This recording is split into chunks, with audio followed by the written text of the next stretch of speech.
Well, while we're waiting for people to arrive, I should give you an introduction, Michael. So I've known you for how long? 4 years, probably? I About think 4 so. years? Yeah. I've had the pleasure of So going to LambdaConf for 4 years.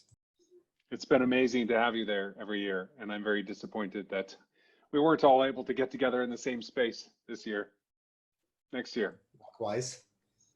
Yeah. Well, throughout my time knowing you, I've looked at your work and I've been a huge fan because I think there's no single person in the Haskell community in my mind who has, first off, done as much to make Haskell succeed in industry. Like, if I think of there being one sort of commercial functional programmer in Haskell, like it would be you, because you have done more to advance Haskell adoption in industry than anyone I can think of, for sure. And also, I think that you have done a lot to build really great open source libraries that solve practical pains that people have, basically giving people stuff that they can use to solve business problems with. It's not enough to have a great language. Haskell's a fantastic language, but also you've come along and you've built some really amazing libraries that are used extensively in industry to drive real business value. And that's amazing.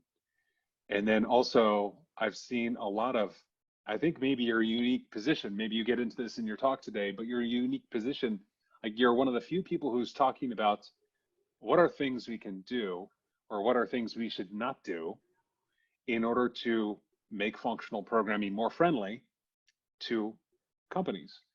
And that's not something you often hear about in FP circles. Normally you hear about profunctor optics and catamorphisms and all that fun stuff. I mean, it's great, it's wonderful, I love that stuff, but also it's not the whole side to the story. There's the other side, which is for functional programming to be relevant, people need to be using it. Businesses need to be adopting it. For businesses to be adopting it, they need reasons. And you talk about that a lot, more than anyone else I've seen. You're very, very focused, I think, on that question of what could you do to make Haskell, you know, maybe not the next Java, but make it significant and relevant in industry. So it's been a pleasure for these 4 years or so, having you at LambdaConf and getting to know you. And also you've welcomed me into your house on more than one occasion, which I'm very grateful for.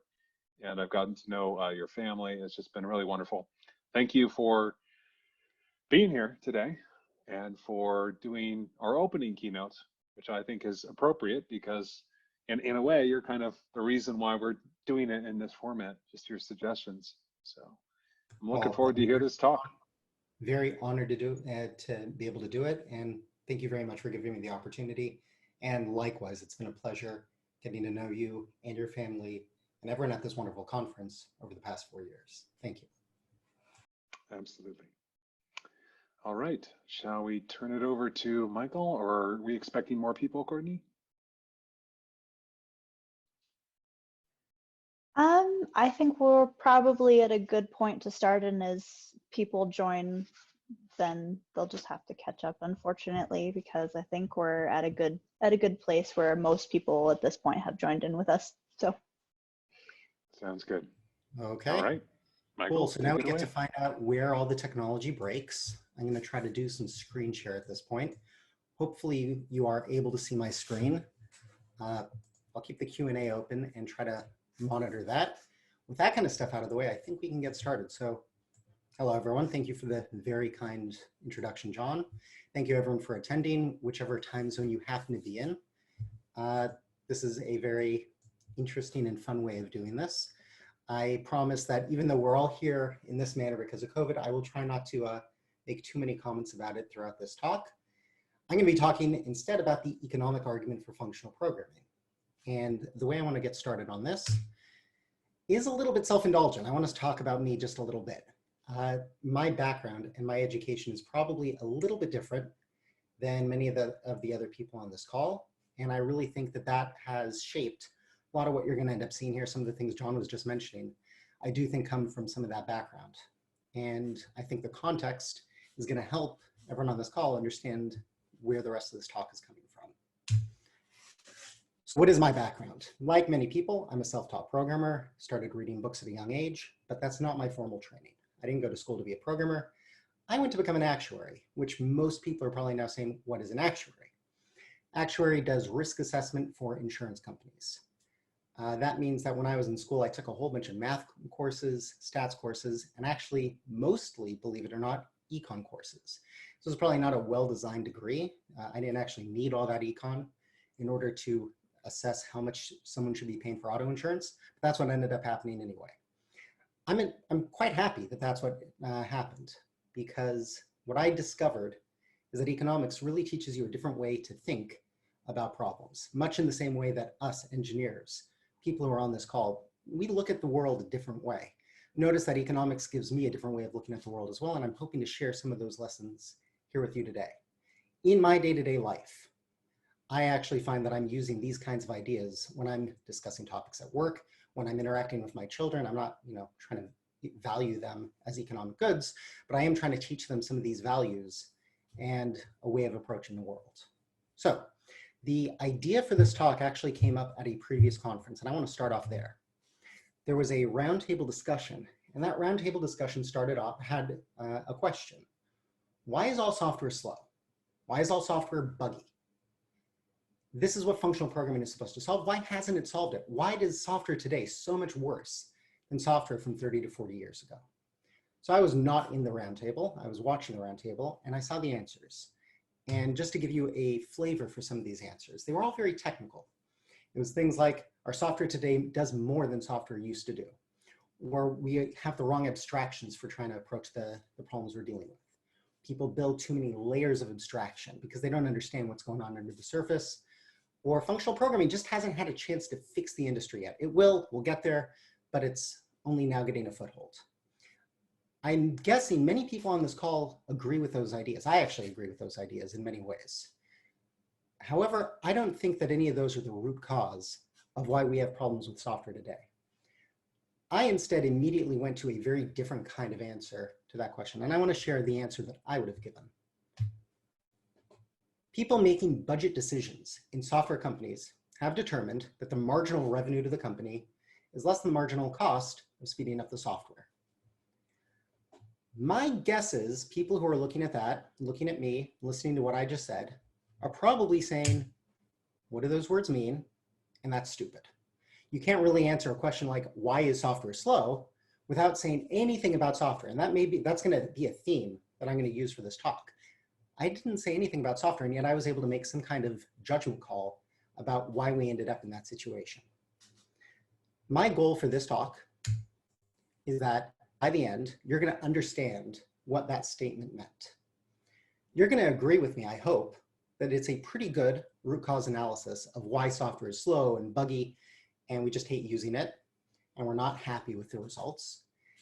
And as a result of understanding where all this comes from, you're going to be in a better position going forward to advocate for better software. And since this is a functional programming conference, in particular, a better position to be able to talk about functional programming.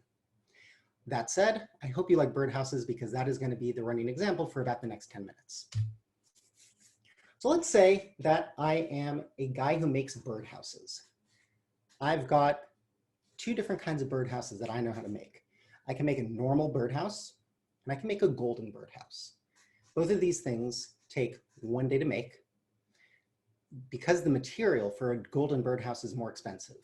The normal birdhouse only takes $10 to make, and the golden birdhouse takes $100 to make. And then I'm able to sell a normal birdhouse for $75. I'm able to sell a golden birdhouse for $150. If you do a very simple profit analysis of this, which most people on this call probably understand what I mean by profit. I take the price that I'm able to sell it for, I take the cost of what it took me to make it. I make more of a profit off of the normal birdhouses than the golden birdhouses. $65 versus $50, which is a difference. You're all good at math. It's a difference of $15. There's another way to get to the exact same answer, which is by looking at the marginal cost and the marginal revenue. When I say marginal cost, what I'm talking about is the delta, the difference between two different options. I'm going to take that normal birdhouse, and we're going to say that that's the baseline. That's where I start off at. And then I'm analyzing the possibility of making a golden birdhouse instead. So the marginal cost is $90. That's that $100 minus that $10. That's the additional cost that I'm going to be paying in order to make the golden birdhouse. And the marginal revenue is $75, which is $150 minus $75. That's the additional revenue, the additional income I'm going to be making by selling a golden birdhouse. And sure enough, if you take the marginal cost minus marginal revenue, you come up with the exact same $15 again. And of course that works because this is math. And that's all nice. That's good. But you end up with this analysis coming to a decision. It never makes sense to build golden birdhouses because you're always going to make a better profit off of a normal birdhouse. This is a problem because theoretically, I'm not one of these people, but theoretically there's someone in the world who just absolutely loves golden birdhouses. People are upset that golden birdhouses aren't going to come into existence. And the question is, from an economic standpoint, why is it that we end up at this suboptimal solution? Why is it that no gold birdhouses are ever going to exist? And the answer is that this simply isn't true. There are three different cases that I'm going to analyze, and we're going to pull this back into software. We're going to analyze 3 different cases and see why, in fact, you can get golden birdhouses and how economics solves this problem. The first thing I want to talk about is this concept of underpriced goods.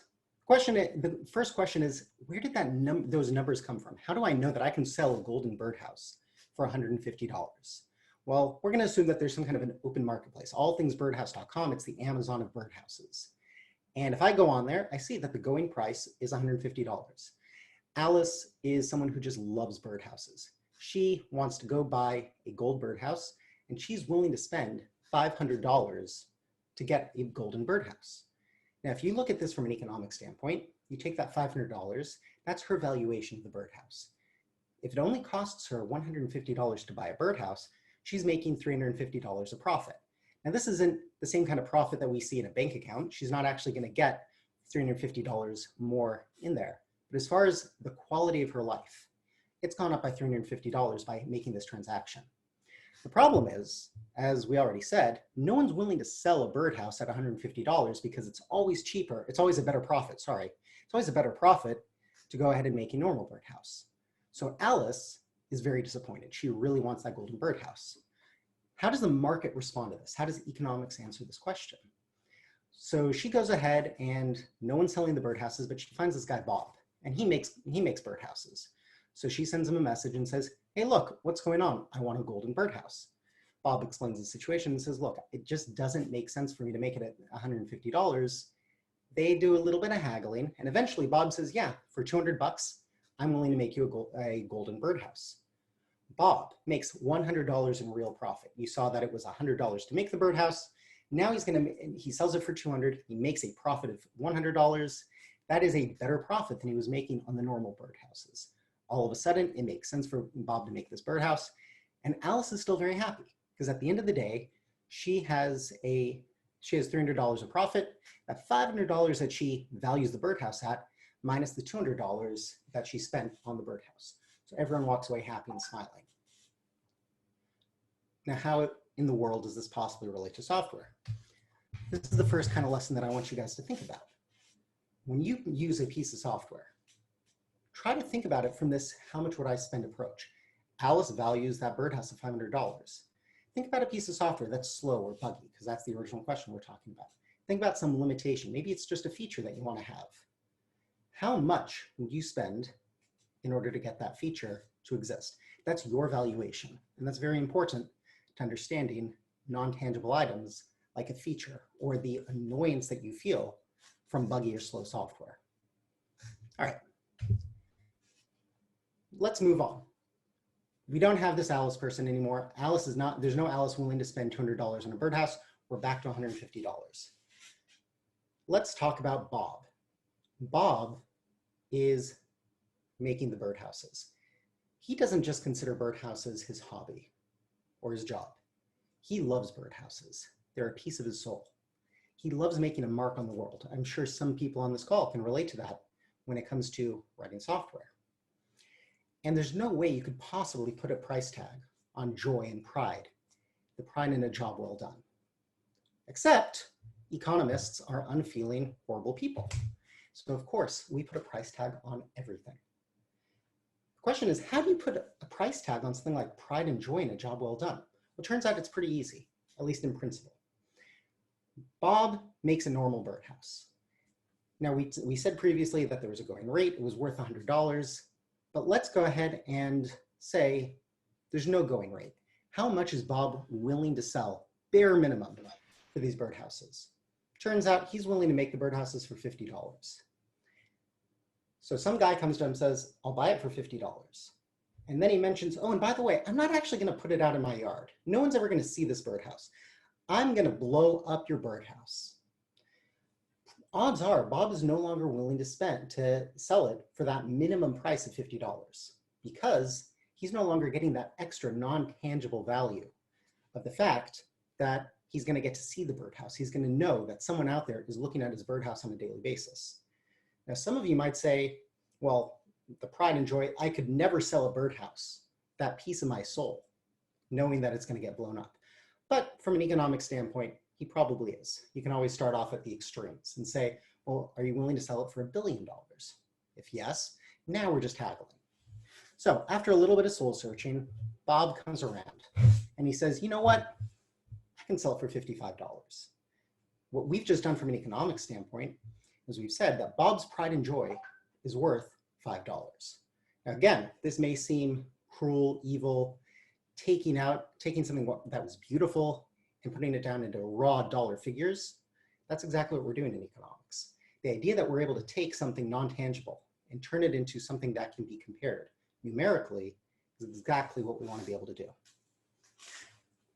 Okay, now let's talk about gold birdhouses. Same character, Bob, who just loves birdhouses. Now we do the same kind of analysis on the golden birdhouses. If someone's going to be putting it up in his front yard, he's willing to sell it for 120 bucks. But he really likes these gold birdhouses, and the idea that someone's going to blow it up really bothers him. He's willing to sell it for explosion purposes for $145. Now we see that the pride he takes in a gold birdhouse is $25, that difference between $145 and $120. And now we can talk about something funny. I don't think this has ever appeared in an economics textbook before, but I'm going to use the term. We're going to talk about his marginal pride. He gets extra pride of $20 by building golden birdhouses versus building normal birdhouses. We're now able to compare his total value, his total profit, including the non-tangible items, between a normal birdhouse and a golden birdhouse. You can see with a normal birdhouse, he makes $75 in total revenue, minus $10 in cost, plus that $5 of pride. So he makes a total of 70 bucks. But the golden birdhouses makes a total of $75. So in this situation, even though he financially comes out a little bit worse off, he's actually going to prefer making the golden birdhouses because he makes that non-tangible pride profit as well. This is what we call non-monetary compensation because it's not coming in the form of money. Now, how does this apply to software? I'm guessing many people on this call are here because you love functional programming. You love the concept of it. I am not advocating giving all functional programmers pay cuts, but I am asking you all to think about this. How much of a pay cut would you take to use functional programming in your job? If you are offered X amount of money to use the language you hate the most in the world, I'm going to try to avoid picking on languages too much right now, but pick a language that you just absolutely despise. You're making $10,000 a month, just as a nice round number. How low would you be willing to go in order to use your favorite functional programming language instead? That tells you how much you value this tool called functional programming. Try to think about what about it makes you value it so much? Why do you enjoy doing this? That should be some kind of profit motive to guide things in the future. Okay, we'll come back to that again. The final topic I want to talk about in this birdhouse analogy is something called externalities. Alice is willing to spend $25 more for a gold birdhouse than a normal birdhouse. And she's not doing any kind of explosions, no more pyros. She's actually just going to set this up in her front yard. In practice, as we saw before, a golden birdhouse costs $75 more than a normal birdhouse. So Alice is not willing to buy the golden birdhouse. She buys the normal birdhouse, and it's done. But let's say that Alice lives in a nice neighborhood. People like to take walks, and all of her neighbors walk by Alice's house every day. All of Alice's neighbors, all 10 of them, prefer golden birdhouses. And they prefer it by $10. they do that same kind of analysis of how much would they pay Alice in order to get a golden birdhouse in her yard. So what we call this, those 10 neighbors times $10 each, that's $100 of positive externality. That's value that Alice is creating in the world for other people that she isn't getting any kind of value from directly. The global decision, if Alice was actually taking into account the value to all of her neighbors and all of her friends, is absolutely to buy the golden birdhouse. You look at the $25, she prefers the $100 that her neighbors prefer, that's $125. That's much more than the $75 price difference. However, Alice doesn't actually pay attention to the wants and needs of her neighbors. She doesn't get any direct value from it. And therefore, she's going to go off and buy a normal birdhouse. And this is a loss. This is an inefficiency in the world. Many of us on this call are probably very interested in open source software, and you're probably used to the concept of tragedy of the commons. In open source software, let's say we've got a guy, Charlie. Charlie is writing some OSS. Each month, 10 companies are each making $1,000 versus worth of benefit from his work. That means that in principle, they should be willing to pay up to $10,000 per month to Charlie in total. There's another part of economics, I'm not going to get into the details, called game theory, which says none of them are actually going to do it. None of them get enough benefit from doing it themselves. They're not going to pay him that money. Charlie would be willing to do the work for just $6,000 a month. They're still not going to pay him. So we see that there's this $4,000 of potential profit that exists in the world, $10,000 of benefit to the companies, $6,000 of cost. It doesn't end up happening. Charlie ultimately goes off and gets a real job. The open source software languishes. Many people probably are familiar with the situation and don't like it very much. And that's the reality of the situation.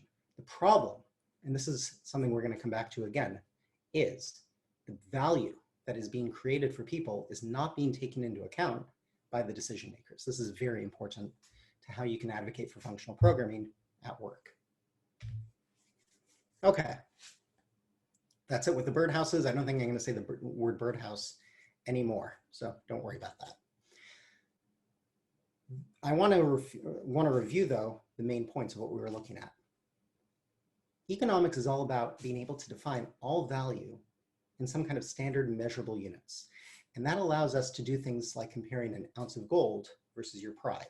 Before I said this, if you don't have a background in economics, you probably thought there's no way to compare these two concepts. Economics is giving you those tools to be able to do that.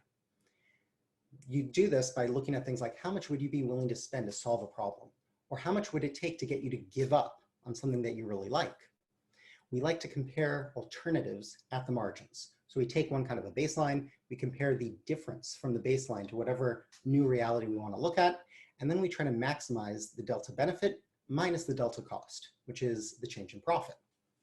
This, if done correctly, and it's very difficult to do it correctly, but if you theoretically were able to do this all perfectly, this would give you a perfect analysis of both tangible, things like money and costs, and non-tangible, things like pride and joy.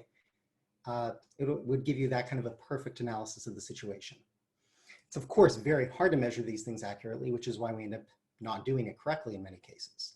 And looking at that last example, it doesn't account for externalities. When there's some kind of benefit or cost, which is being felt by others, or simply doesn't show up in the analysis. All right, so we're going to move on to a different kind of problem, bananas. Many of you probably remember from before COVID-19 hit, many of us on a regular basis would go out to supermarkets, and we'd drive to these supermarkets. We go and congregate with people and be friendly with people in real life, not just in these virtual settings. And we go and we'd shop for groceries. So let's say that I want to do that again. I live in a house. I'm going to say driving because I want to talk about gas. So I'm going to drive to the supermarket and I'm going to go buy bananas. I've got two markets. Both of them are equal distance from my house. Which one am I going to go to?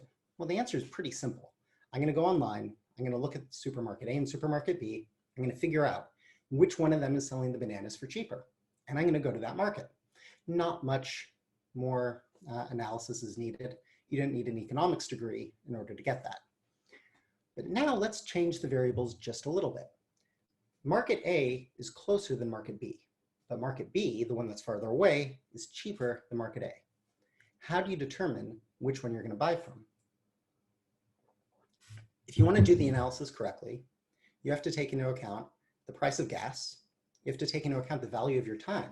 Let's say, just for argument's sake, you value your time at $40 an hour. And let's say it takes you 15 minutes to get to, 15 more minutes to get to supermarket B than A. That means that it's going to cost you $10 of your time in order to get there, plus whatever the cost of gas is to do that difference. Now you have to start comparing, well, how many bananas am I going to buy? How much is the total delta between those two banana purchases going to be? And now you can start to make some kind of an analysis. It gets even more complicated. If you're going to buy 3 different things like apples, bananas, and pears, now you have to compare 3 different options. Maybe I'm going to go only to supermarket A or only to supermarket B. Or I could go to both. I could buy the cheaper one at each one of them. The problem that we're starting to run into is one of the limitations of microeconomics. A lot of microeconomics makes an assumption, a simplifying assumption to start off with, called perfect knowledge, meaning everyone who is playing the game, everyone who is in the economy, has full access to all information they need, and they act rationally. I think we all know that neither one of those things is really true in real life. More than the fact that people don't have knowledge about many things, there's also the fact that knowledge is expensive to get. It takes time. All that I already told you that I value my time at $40 an hour. So if I need to spend 20 minutes to do an analysis, or 30 minutes, because I'm going to be lazy with my math, it takes me 30 minutes to do that analysis to figure out the perfect plan for a shopping trip. Well, that just cost me 20 bucks. What is the probability that I'm actually going to save 20 bucks by doing that analysis and then optimizing my trip to the supermarket? Odds are pretty low. The reason I want to point all this out is, even though as engineers in particular, we love the idea of getting perfect efficiency, measuring everything, figuring out the absolute best solution to a problem, once you start taking into account the planning costs, that usually doesn't end up happening. Most people, I think, when it comes to making a grocery trip, have some kind of gut feeling about the fact that, well, I think produce is cheaper at this store, but cheese is cheaper at this store. They kind of make a decision. They maybe implicitly make a decision. And then they start to notice changes in prices. That's typically the way people approach it. If you were looking at this purely from a mathematical or engineering standpoint, you'd say that's an inefficient decision. From an economic standpoint, I'd push back and say, no, that's actually a very rational decision, because we know getting all the knowledge you need in order to make the perfect decision isn't worthwhile.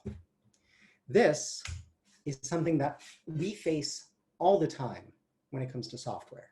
We're constantly asked to make estimates, make predictions, perform risk analysis. All of this is very expensive. I think one of the things that we as engineers hate having to admit is we don't have the answer, and therefore we're going to take a guess. This is the reality of the situation. When it comes to choosing between language A and language B, we don't know with 100% certainty before we start the project which language is going to be better. I love Haskell, but there may be a project where in reality some other language is going to do a better job. I'm going to choose a language based off of what information I have. The only way that I can know with absolute certainty which language is going to be best is by actually writing it in each language. I could do a lot more research. I could try to figure these things out, but that's an expensive proposition. Oftentimes when you talk to software engineers, they modulate between 2 sides of the spectrum. Either I've been writing PHP for the past 20 years, I love PHP, I'm never going to look at another language because it's a waste of my time. Versus, well, anytime I want to add another library as a dependency to my project, I've got to do a line-by-line analysis of every single dependency. Neither one of these seems like a very rational decision. There's probably some place in the middle where you're spending an appropriate amount of time analyzing the options, gaining the knowledge, and then making some kind of a decision. And a very important engineering skill is figuring out how deep do you have to go into this. This plays into the next topic of software maintenance. This is from a conference in 2018. I gave a talk called Functional Programming for the Long Haul. One of the things I was talking about there is that overall, I've noticed a pattern that software developers tend to care a lot more about benchmarks. How fast is my language? We like to compare those things. Or how productive am I? It only took me a weekend to be able to build this web app in this language. It took me 2 weeks to get up and running, whatever that number is. But people don't really talk about maintenance that often. I actually am a very big believer that maintenance is the most important thing when it comes to choosing a language. The question is, why does, if assuming I'm correct about that at all, why is it that no one seems to talk about it? Based on this idea of perfect knowledge, it makes perfect sense. The most expensive thing to figure out about software is how much it's going to cost to maintain it. My concern is we're lying to ourselves often. We don't want to acknowledge the fact that this is an expensive thing for us to figure out. My recommendation, I guess my request to this audience, is to be much more honest with ourselves. We should be looking at this and saying, yes, this is the piece of knowledge I wish I had. This would be important to have, but it's just too expensive to get it right now. Therefore, I'm going to make a decision based off of unknown information.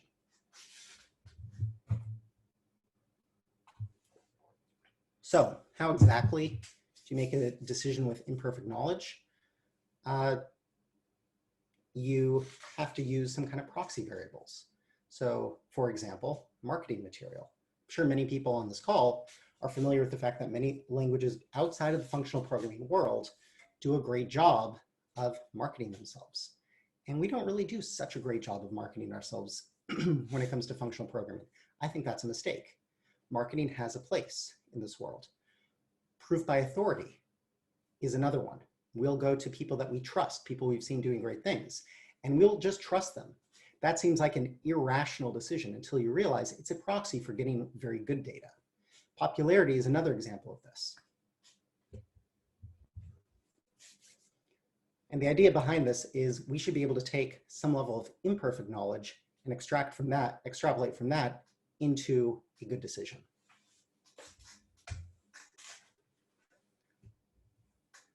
One of the things I would say in FP, go ahead and compare the way we talk in the FP world versus the way people talk in other languages.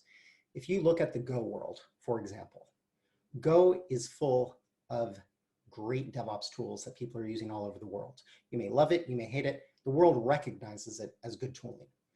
And there's really no question, if you go to someone in management and say, look at all these software projects that have been written in Go that are running major corporations, that's an obvious success. That's showing popularity. That's proof by authority. That's marketing, but it actually makes an impact. Same thing, if you go to the Rust subreddit, you'll see people constantly talking about their weekend projects. To make fun of myself quite a bit, if you come into the Haskell community, you'll see people writing blog posts about why async exceptions are very difficult and why you should work around them, or monad transformer stacks, or a million other things. I think we need to be doing a better job about signaling better what exactly the values are that we're trying to get. Okay, we included a comic here. The full purpose of the comic is simply to see if you're still awake. So hopefully everyone's looking at the comic, having a little bit of a laugh. And I'll take this moment to answer the one Q&A question that's come in so far. Yes, the slides will be available after the webinar. I'll send a link to the Discord channel. When we're done, I'm sure it'll get out some other way as well. Okay, we're almost done with the econ portion of this, and then we can get back into software, which is what everyone actually cares about. So let's go ahead and hit these three much easier topics than what we've hit so far. Risk mitigation. I told you guys that I was an actuary before, so stats and risk is something that's very much up my alley as well. We're going to play a game. I'm going to flip a coin. We're going to assume that you trust me, which is a dubious proposition, but you trust me to be using a fair coin, to not steal money from you, et cetera, et cetera. If I land on heads, I'm going to give you $2. And if I land on tails, I'm going to give you nothing. How much would you think is a fair amount of money to pay me to play this game? Most people out there probably think $1 is a fair thing to play. You may not want to play, you may not enjoy gambling, but overall, people would say $1 makes sense. It wouldn't be screwing anyone out of anything to charge $1 for this game. Let's change this around a little bit. Let's say that your entire life savings is $10,000. It's sitting there as cash in your pocket right now. I tell you, you could come to me and play this game again, but now you're going to get $20,000 if it lands on heads and nothing if it lands on tails. It still seems like a fair thing for me to ask for $10,000 for you to play this game. That's fair from a statistical standpoint. However, I think most people aren't going to be really interested in doing this. The upside, doubling your entire life savings in 1 minute. That's really nice. I'd love to be able to do it. Most people would love to be able to just double their life savings. However, the downside of losing every single dollar, every single whatever currency you're using all at once, that is absolutely catastrophic. People are very concerned about that. Most people and most companies, especially non-startups, are what we call risk-averse, meaning that you weight the cost, the downside of something, more heavily than you weight the upside. Let's turn this into a software thing. Let's say that there's some company. They're struggling with, I did pick on PHP, sorry everyone. So let's say they've got this PHP code base. They're struggling along with it. And in I walk as a consultant. And I tell them, you should rewrite everything in Haskell. I can help you guys out. And you're going to invest 5 months of dev. Your whole team is going to be working 5 months straight. You're going to rewrite it in Haskell. And I give you some numbers. The numbers are on the screen. I give you some numbers about hardware costs and maintenance costs and improvements in user satisfaction because the app is going to be faster. It's going to have better latency. It's going to be more reliable. I give you those numbers and I say, this is worth doing. It's really easy from a management standpoint. Let's say the CEO at a company. The CEO can look at these things and try to figure out whether this is worthwhile. You can weigh what 5 months worth of dev is worth. You're paying everyone every month. You can figure that out. The hardware, maintenance costs, those are things you can actually look at. So it's a pretty straightforward comparison. You put things on one side, things on the other side, figure out, is it worth it? There's one huge variable in all this though, which is the risk. Does anyone actually believe that I know with complete certainty that this is going to take exactly 5 months? I don't believe that. I don't think anyone else does either. Will the new version actually work? I'm sure many, if we were in real life, I'd ask everyone to raise their hands. I'm sure many people on this call have heard that, some legend of we're going to be able to rewrite it and it's actually going to work. We know how often that fails. We know that the claims of hardware costs going down or maintainable software, we know these things don't always work out the way it's claimed. As a result of, and then if you actually want to get a better feel for whether this guy, Michael, claiming he can rewrite everything in Haskell, whether I'm right or not, that's going to be an expensive knowledge gathering expedition. You're going to have to go research my background. You're going to have to do some research into Haskell. You're probably going to be paying some of your engineers to do a pilot project in Haskell. This is very expensive. So either you could do more knowledge acquisition and figure out whether this is worth it. You could look at the initial proposal, see a massive, massive amount of risk. Most likely, unless you are already someone who knows that Haskell is a great language and you trust it, you're not going to take this risk. If you came to me as CEO and I knew nothing about Haskell, my answer to this would be no, it's not worth the risk. Okay, so keep risk in mind. Fixed and sunk costs. I told you, second to last econ topic, and then we can move on. Fixed versus sunk costs. Let's assume for the moment that COBOL is basically a dead language. There are almost no contracts for work available in COBOL. Let's say there's going to be one left in the world. Python, on the other hand, is a very popular language, and it looks like it's going to remain popular for the next 50 years, for the remainder of my career. Let's say I don't know how to program today.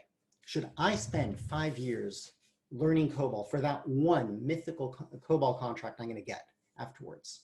Well, probably not. We look at this fixed cost of 5 years of learning COBOL, and we go ahead and we look at it over the course of one contract. It doesn't make any sense. This is called amortizing the cost. It amortizes over one contract. It's not worth it. On the other hand, if I spend 5 years learning Python and I amortize or spread out the cost over the next 50 contracts I'm going to do over the rest of my career, that actually makes a lot of sense. I'm willing to do that. On the other hand, let's say that I already know COBOL, which I don't, but let's pretend for the moment I already know COBOL. Would I be willing to take a well-paying contract in COBOL? And the answer is yes. The reason is I've already paid that fixed cost. When you've already paid a fixed cost, it's what we call a sunk cost. Does that mean I should avoid learning Python? No. If I said, well, I've already learned COBOL, and therefore it's a waste of my time to learn Python, that would be a fallacy. I'm sure people are already guessing what I'm going to say. It's called the sunk cost fallacy. Sunk costs. The sunk cost fallacy is the idea that you focus on already spent sunk costs, like the fact that I spent time learning COBOL.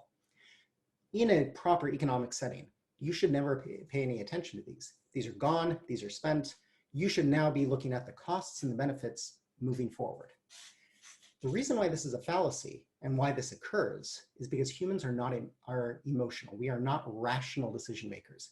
Even us engineers, even those of us who claim we love functional programming for purely rational, non-emotional reasons, we're emotional too.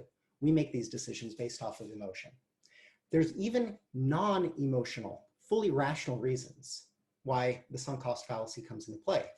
If I'm at a company and I made a huge pitch 2 years ago, COBOL's the future, and I convinced management to put a huge amount of budget into COBOL tooling and COBOL training, and now COBOL's going out of fashion, I have a vested interest in convincing management that I didn't make a mistake.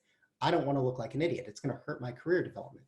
So you can even say that in a company, sometimes the sunk cost fallacy isn't irrational, it just exists. So how do you make decisions rationally versus irrationally with sunk costs? Let's say that we're at a company, there's a language that we know already, we've been using, and we know with a crystal ball, we know with complete certainty, it will take 18 months to write the new project in that language. On the other hand, if we take a new language, whatever that may be, it's going to take us 6 months to learn that language, but that language is so much better for the project at hand. It's only going to take 6 months to implement it. So what is the rational decision in this case? The rational decision is ignore the sunk costs, get rid of them, and go ahead and learn the new language and use it. It's cheaper by 6 months. Of course, you now get into questions. Do you actually believe those estimates? This is where risk comes back into account. This is where knowledge acquisition starts coming back into account. And you also get into this issue, is there some kind of institutional objection? Is someone in the company going to be threatened by the fact that you're saying that you want to throw out their pet language that they've been promoting for the past few years? Okay, final topic. And the funny thing about this topic is I almost forgot to include it. This turns out to be the first lesson that I ever learned in an econ course. And it is completely fundamental to the way that I look in the world, so much so that I didn't think it needed to be taught, but it does. There's no such thing as a need in economics. People usually respond to this one with, I need oxygen. I can't live without oxygen. No, that's true. You can't live without oxygen, but you only need oxygen if you want to live. It's a requirement for that task. Maybe you don't need to live. That's true. From an economics perspective, at least. This sounds morbid and it sounds uncaring. And that is true because I'm talking like an economist and that's the way we talk.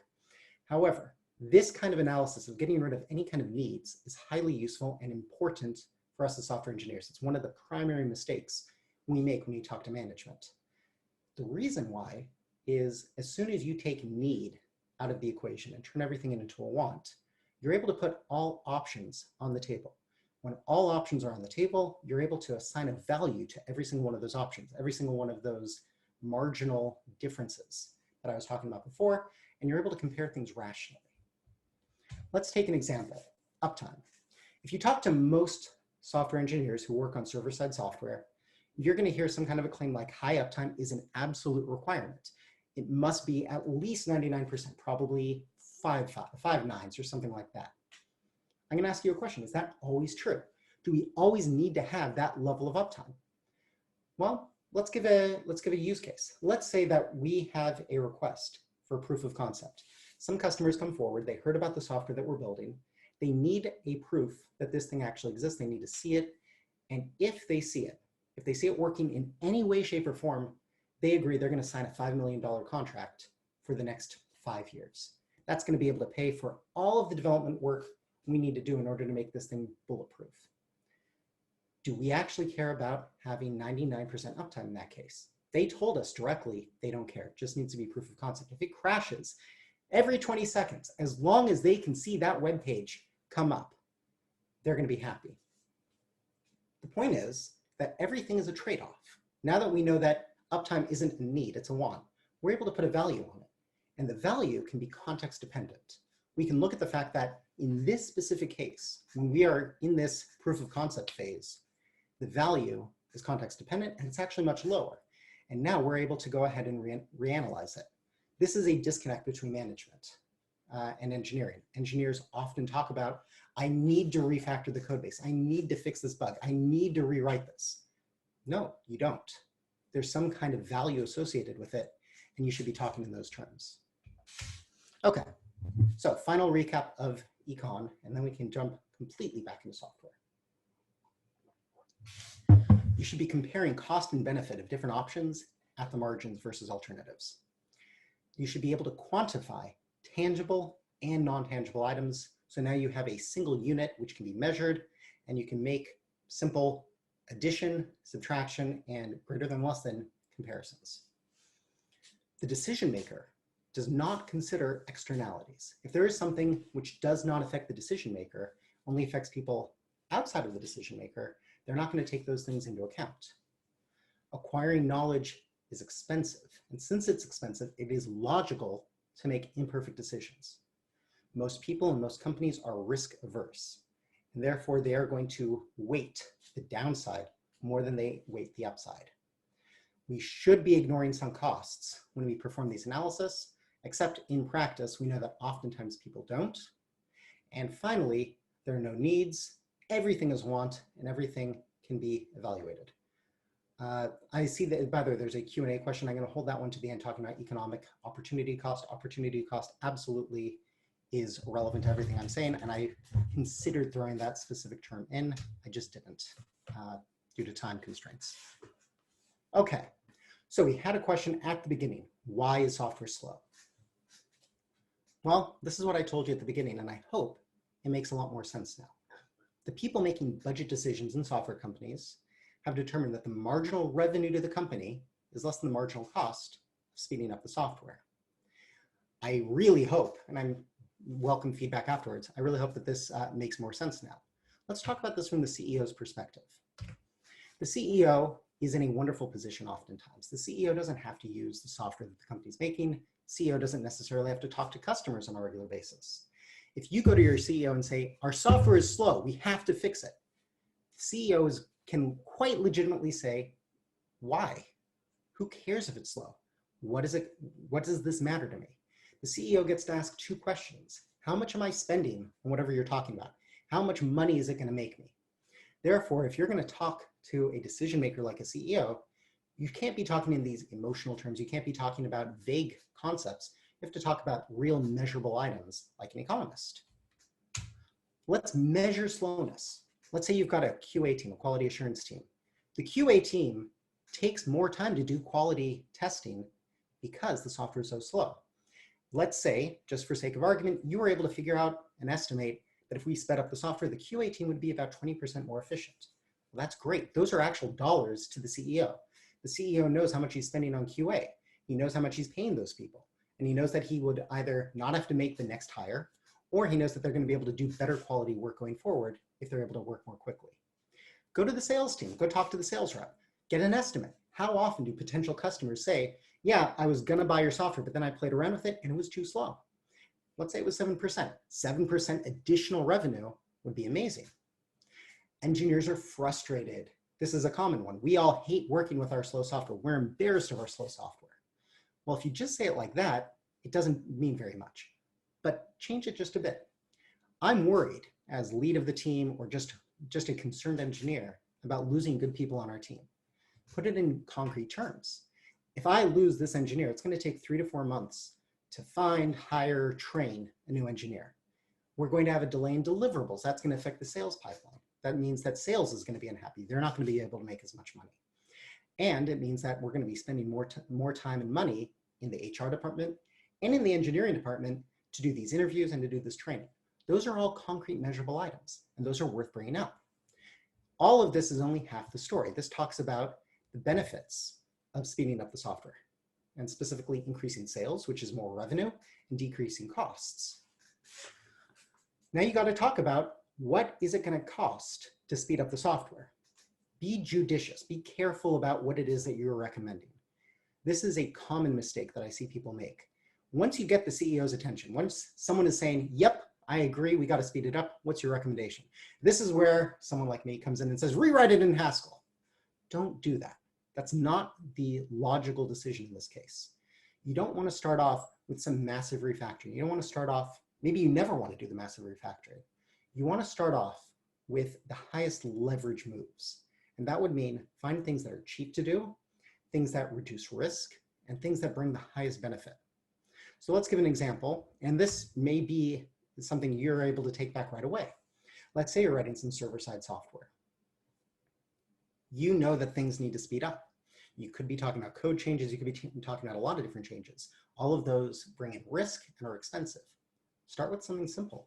We should increase the size of the servers. We're currently running it on, I don't know, let's say it's on Amazon, you're running it on a T3 medium instance. Why don't we bump it up to an extra large instance? You can go ahead and very easily estimate the hardware costs that will be incurred by the company by making that change. You can do a basic estimate. Again, you don't have perfect knowledge, but you can get a pretty good idea of how much engineering time it's going to take to update your scripts, your deployment scripts, or manually go into the Amazon console and change the size of the instances you're looking at. You can figure out what kind of risks are involved. Maybe you're not using the DevOps approach. Maybe you're going to be manually moving these things over. You're worried about downtime. You can quantify those risks. You can put all of those things together. You can estimate the amount of improvements you're going to make, and then, and this is important also, measure afterwards. Did you actually get the 20% speed up that you thought you were going to get by using these larger instances? Go ahead and put together this plan. You've now established the benefits, you've established the costs, you've quantified risks, you've put this together nicely, and now you've established some credibility. You're no longer the crazy engineer who's talking about, we just have to rewrite it. All software is terrible. I hate everything here. You're no longer that person. Now you're a rational, calm, collected person. You can take this process, rinse and repeat. You go back next time and say, okay, look, the last thing we did really worked. I think it's worth doing something again. This time I want to bump the version of the compiler that we're using. There's some new optimization. Yes, this is also going to take some work, and so on and so forth. So how do you fix slow software? You've got to convince the decision makers to take speed into account. Right now, in many cases, if you have slow software, the decision maker is viewing the slow software as an externality. It's not something that they're paying for. It's not something they're suffering from. They don't take it into account. Figure out some way to make it something they care about. The example of the engineering team is going to quit and I'm going to have to go hire more people. That's an example of converting an externality or an unknown cost into something which is absolutely known. You can do the exact same thing with buggy software. How exactly do you get people to pay attention to these things? Well, the fact of the matter is, I'm not sure we can do that in the industry the way it works today. Buggy software exists. I'd love to fix it. However, when you look at the way that most people are looking at choosing software, they go to, say, a review site, and the review site is going to be doing things like paying attention to the UI and the UX. They're not typically looking at how much quality is in the software over the long term. And the reason actually ties into what we've been talking about so far. It's about knowledge. Getting the knowledge, working with software long enough during a review to figure out whether it's buggy, whether it crashes every 2 hours or so, whether it doesn't handle certain use cases. That's an expensive proposition, and the review sites aren't interested in doing it. You could try to convince companies to stop using broken software. That's usually very difficult. Usually once a company has gone ahead and started using some piece of software based off of some review site, now that you're in vendor lock-in situation, now the cost of moving is significantly higher than when you started off. Some people like to talk about legal responsibility for bugs. That's an interesting approach. I'm not advocating or going against it. But the idea that there could be some way of suing a company for damages because of bugs in software, that definitely from an economic standpoint at least, has the potential to encourage companies to start writing better software. So this is actually a functional programming conference. This is not an economics conference. So what are some of these benefits of FP that we all talk about? These are probably things that other talks over the next many, many months, people are going to be talking about. I agree with these. I think these are good, good benefits. But how could we say this better from an economic standpoint?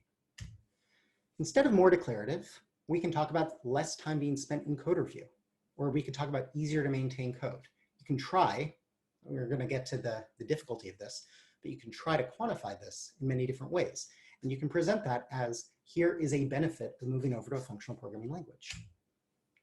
Immutable data by default, race conditions. Think about the risks involved. We're reducing risks. Companies are risk averse. Maybe you can point to the fact that 4 weeks ago, your production system had a deadlock or some other kind of business logic error that would have been solved by immutable data. You could talk about eliminating those kinds of bugs. You can talk about the cost in either losing customers or overtime being spent on engineers having to wake up at 3 a.m. or simply the fact that engineers hate waking up at 3 a.m. to fix these kinds of bugs. Some of these more esoteric things like explicit effects or higher order functions or purity, we think this makes code easier to maintain. These are much harder arguments to make. And this is probably not the kind of thing that I would lead with. I can't necessarily make a great argument around that. that I'd be able to present to management. Combinators and mathematical abstractions, by contrast, that sounds like something which is just as esoteric, but you can turn that around. You can say that in functional programming, we have much more reusable concepts. By the fact, I use Haskell as my example, not other languages because I'm much more familiar with it. In Haskell, we have type classes like foldable, traversable, monoid, and semi-group. Those are mathematical, but they also have a lot of carryover to real world applications. The fact that it is reused throughout so many different libraries means that you spend less time learning new concepts each time you jump to a new library. That has economic value. The more consistent interface, the fact that it's based off of some kind of mathematical laws means, in theory at least, that you get a reduced bug count. Static type checking. I wouldn't say static type checking. I would say removing classes of bugs, or static analysis of code. I would say reducing overall testing burden, or saying that QA can focus on higher impact bugs that users care about, or more maintainable code bases.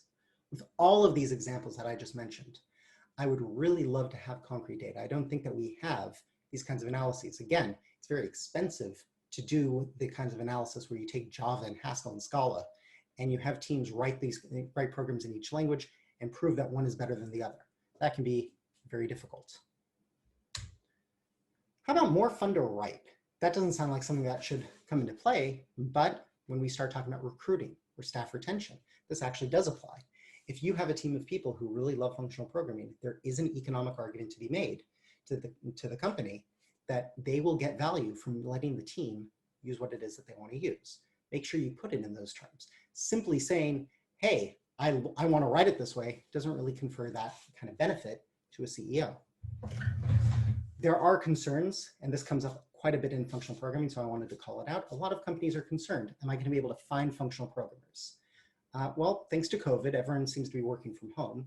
And once you're hiring remotely, it is actually very easy, in my experience, to find lots of candidates to work in functional programming languages.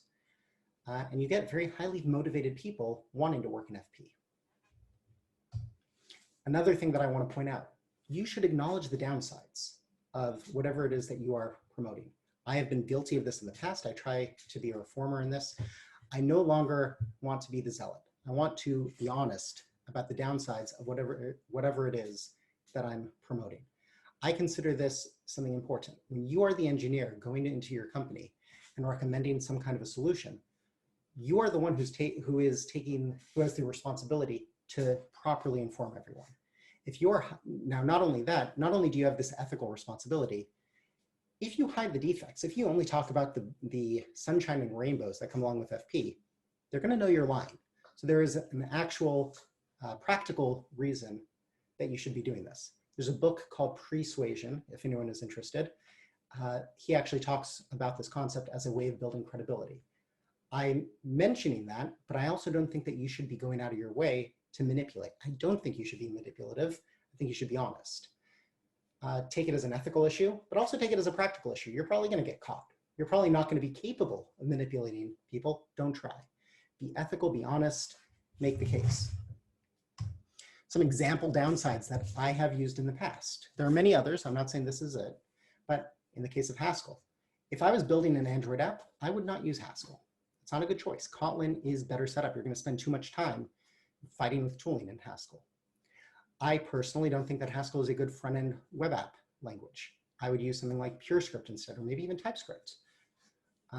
If you are doing something with real-time guarantees, I would not use any kind of garbage collected language. People make the argument that you could really do it. You could deal with the latency. I've heard that argument made. I wouldn't make that argument. I wouldn't say that that is something worth fighting for. And that comes to choosing your battles. I personally believe that FP overall is the best choice for most software out there in the world, but we've got to acknowledge the downsides. And when you are fighting the fight to get a certain language to be adopted, save your ammo. Wait for the cases where you have a solid win with the company. From an economic standpoint, the way I define that is maximizing the benefit and minimizing the cost. Also, making the lowest risks. Again, do not pitch. I keep going back to this point. Don't pitch, rewrite it in Haskell. An example would be write a small project. Choose something that plays to the strength of the language, something that minimizes the impact on the rest of the company. And wait until there's actually a pain being felt by the company with whatever the normal approach, whatever language they're currently using. Wait until that actually has some kind of a cost. One thing I like to pitch often for this kind of thing is a Haskell microservice. I'm not actually a fan of microservices architecture. That's a talk for a different time. But one of the advantages to talking about a microservice in these kinds of cases is it isolates the risk. You're now writing a piece of software which is isolated over a network interface from everything else. Let's say you've got some kind of complicated business logic. You can go ahead and put that off here in this Haskell language. Haskell's got purity, it's got great testing libraries, it's got strong types. You can make a nice solid case that implementing this business logic in Haskell is a better choice than other alternatives. Haskell is well proven. There are lots of examples in industry of Haskell writing great network services, so you're playing to the strengths of the language. The risk involved is much lower. The worst, absolute worst case scenario when you're writing this microservice is you have to scrap the whole project. And that's a much better, that might sound bad, but it's much better than the idea that you're gonna deploy some new version of the company's flagship product and take down the entire company.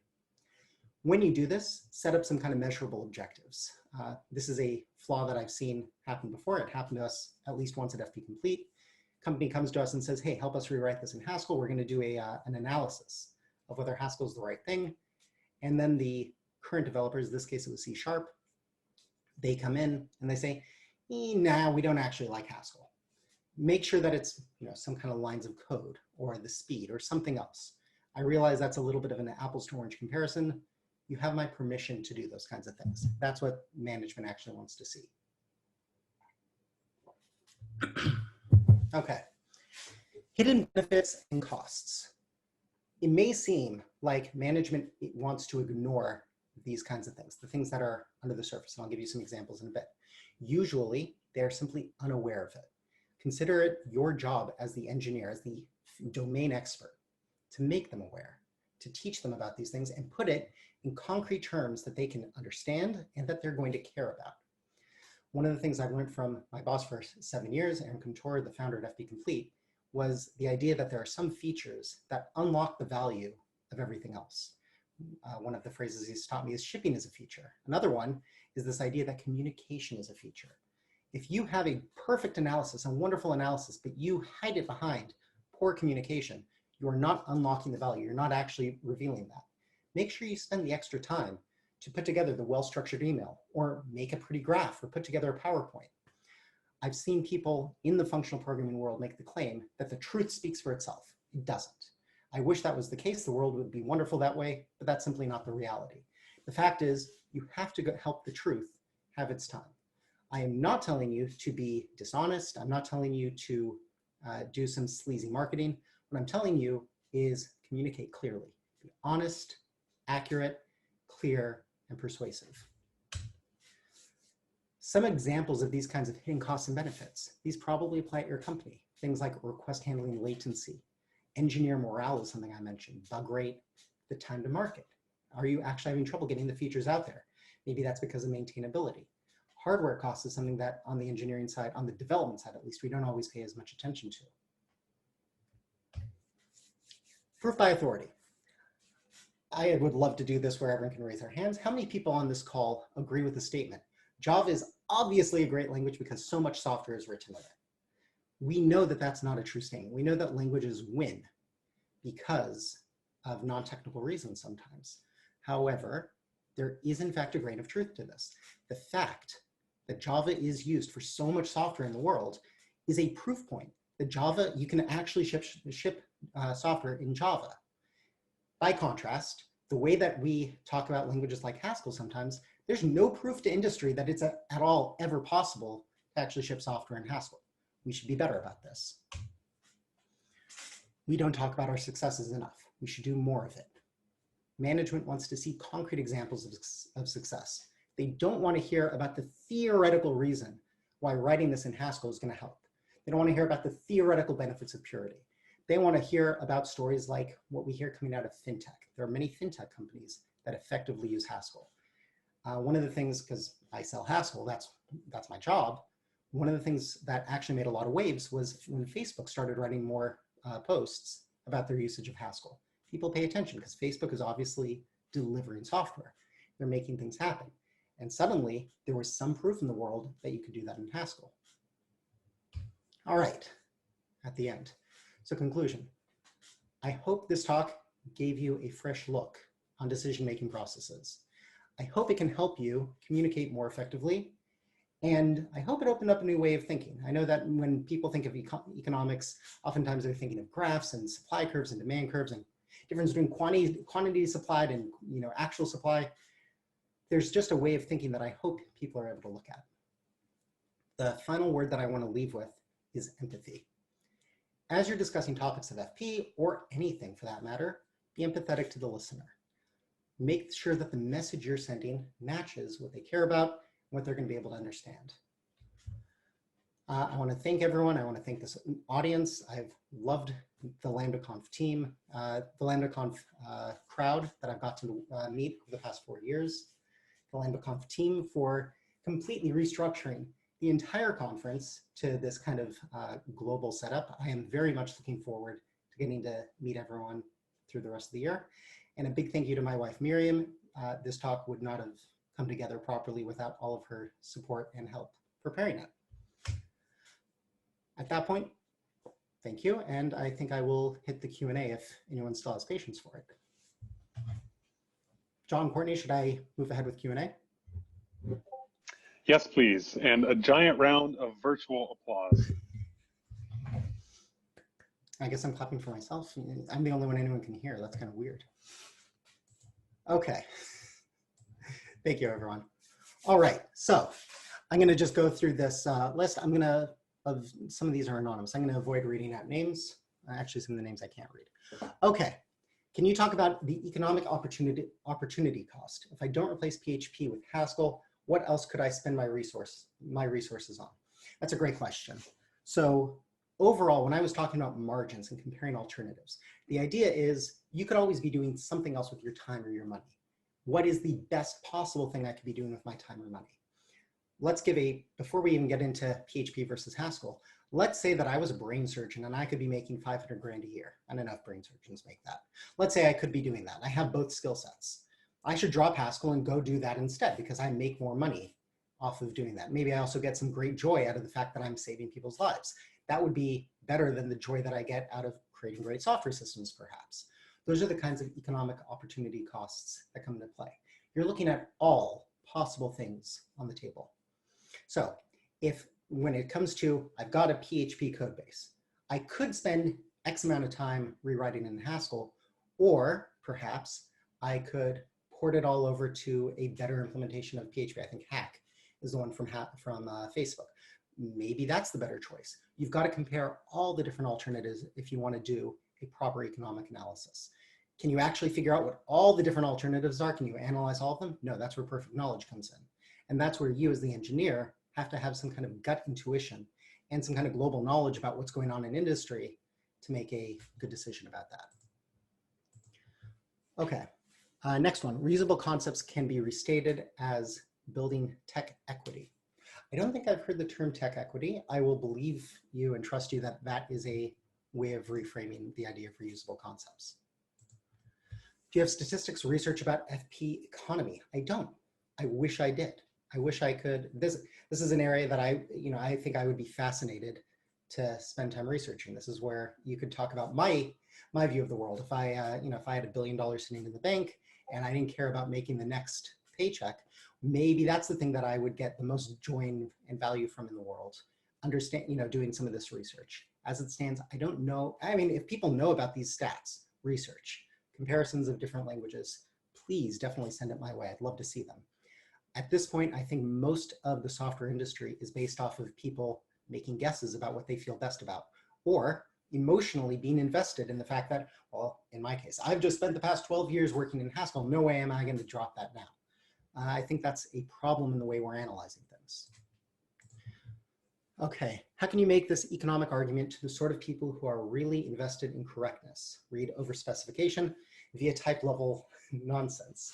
I encounter this a lot with effect systems and abstractionauts, I like it, who love modeling rigid systems, but these are almost always not what anyone needs. I can't find anything that sticks other than it's not pragmatic to be this correct, which is obviously open to critique. So the first thing I would say is you have to understand where they're coming from. This is where the empathy would come from. why is it that they feel like doing this? If you're looking at this and they're obviously making an irrational decision from your standpoint, from their standpoint, they're probably making a rational decision, even if they're not acknowledging where it's coming from. They're getting some kind of pride and joy out of doing this, or they have a higher value on overspecification and correctness than you do, or something else along those lines. I would try to teach them these concepts. Part of the point of this talk is I really do want these concepts to get out into the FP community. I think we do suffer from this problem. I would point out that the perfect is the enemy of the good. When you look at Haskell versus Java, for example, I think you get approximately 85% of the value of Haskell by sum types, right there. That's probably one of the most powerful things that Haskell brings to the table. And you don't need an effect system. You don't need all these other things to get those benefits. So if we're talking about marginal cost and marginal benefit, using the bare minimum Haskell 98, which people point to, I'm not saying you need to stick to some arbitrary standard, but if you choose something like Haskell 98, you look at the cost of learning that, and you look at the benefit you get from that, that's huge. And then once you start looking at the other aspects, getting that, trying to optimize out that last 15% of value of doing everything in the perfect Haskell way, your costs just skyrocket. I would try to talk in those terms to people like that. I'm not sure how open to that kind of conversation everyone would be, but that would be the approach I would take overall. Where can we learn more about the economics of building software? I have no idea. We're at the limits of where my knowledge comes in. I studied economics, I've studied software, I've never actually studied the two of them together. So what I've told you today is really what comes out of my head of unifying these two things. For all I know, there is wonderful literature out there that covers these things. Okay, it seems to me that there is a lot of disconnect between our observable reality and many claims that we wish were true, but don't have sufficient evidence to demonstrate it. Do you think it is likely that we will be able to practically close this gap through actual research and data gathering? Do you think many programmers actually prefer to live in imperfect wishes so that they don't have to challenge emotional investments? I agree. Yes, the implication of what you're saying, I agree with. I think that there's a certain aspect to many programmers. I'm probably guilty of it. Many people are probably guilty of it. We like the fact that there's nothing out there that proves that we were wrong. Here's a challenge to people on this call. I'm actually going to stop the screen share at this point. Here's a challenge to people on this call who may like Haskell or Scala. Let's say someone came out with a paper tomorrow and it proved categorically there is zero benefit at all to using Haskell. You are better off using Go or PHP, and it was proven. Would you be happy or would you be sad? I think most people would probably be sad. So yeah, I think there is some aspect that we want to bury our heads in the sand. We get some kind of emotional value from it, or we want to justify the sunk cost that we've invested in these languages. So no, I think there's a problem. I would like to see the actual research. I don't know if it's going to happen because it is so expensive to do the research. And I would like to believe that I'm a rational enough person that if that came out and it turns out that C++ is the best language categorically proven in every way, that I would be mature enough to say, okay, I guess that's it. I'm going to start writing C++ the rest of my life. In reality, I don't think that's me, but I'd like to believe it. What's your best example of an FP win? Let me come back to that one and see if something comes to mind as the best example. Are the economics drastically different for startups looking for product market fit? Yes, they are. When it comes to a startup, the thing that they are going to value more than anything else is getting to market before they run out of runway, typically. And therefore, the risk modeling that they're going to be looking at is very different. If you look at a big established company with $1 trillion in the bank, they're in no rush, and they're not in the same rush to get to a certain point. They don't have to be as judicious about their costs. When it comes to a startup that has $1 million in the bank, they have to be very careful that they're actually able to deliver something they think they're going to be able to sell by the time things get to market. So their risk assessment is completely different. Don't you think most of the time it is a business case soundness determining project success, not a quality of a software used?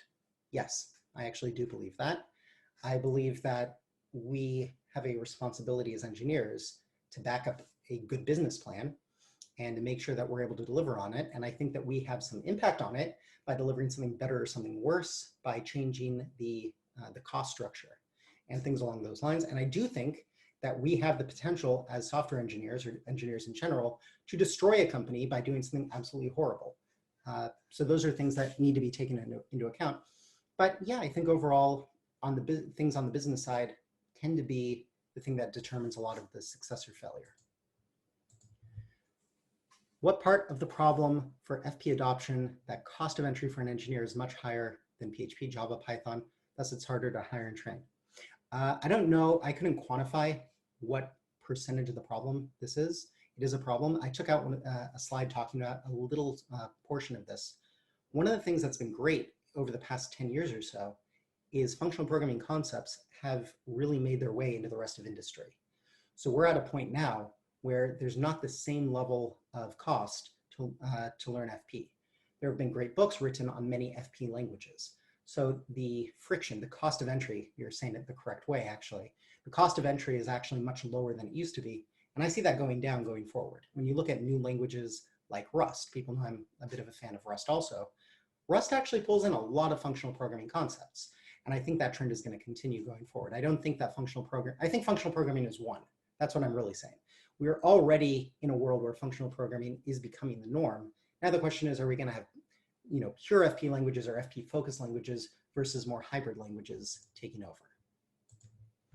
Positive externalities, the idea that Alice's neighbors are willing to pay her money to put up the nicer birdhouse, or is this just an abstract representation of their preference?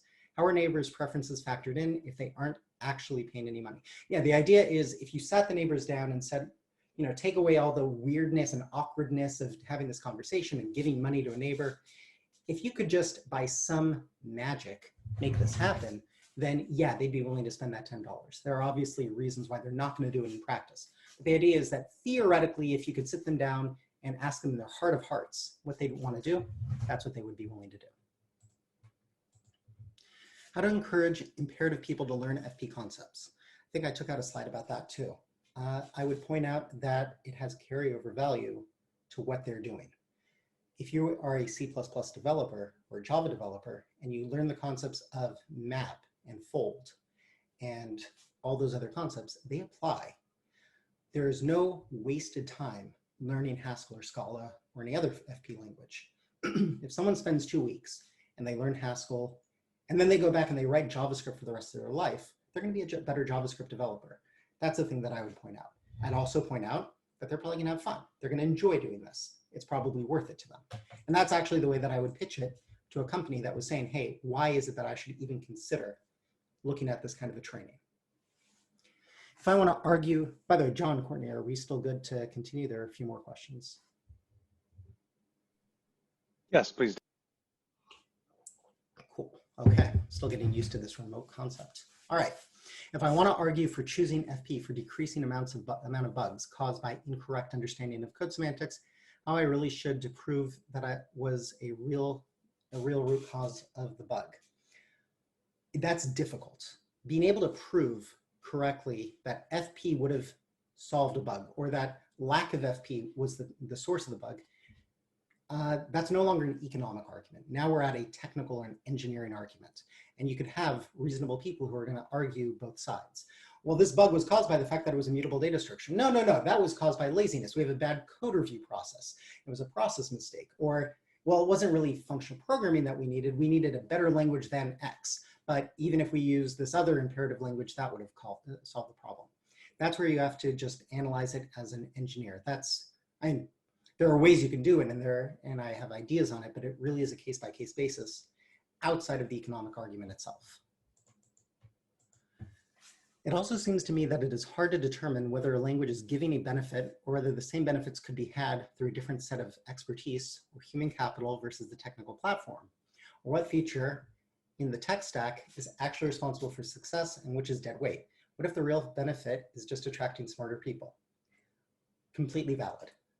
It is difficult. It's all but impossible to make that argument based on the data that we have today. This is where we would get into multivariate analysis. Are we able to go ahead and say, okay, well, here are 27 different projects that we're looking at, or probably need something like 500 projects that we're looking at. We're going to stratify them by language. And now we're going to look at team size, and we're going to look at 15 other things along the way. So yeah, that's, I don't have a direct answer to, I wish we could do the analysis. We probably can't. Okay, next one.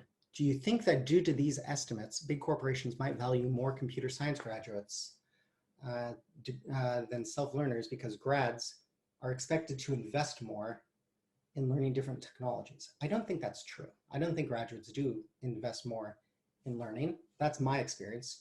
As someone who is on the hiring side often, I don't actually, people may not like this, I don't value a computer science degree very much. I consider, in some cases, I consider self-learners to be the better bet. The one thing that I say a degree gives is it is a substitute, it's one of those proxy variables for imperfect knowledge. If you come in the door and you say, look, I've got no credentials at all, but I promise you I'm a really good developer, I have nothing to base that on. I have to go through an interview process. I hope my interview process is good, etc.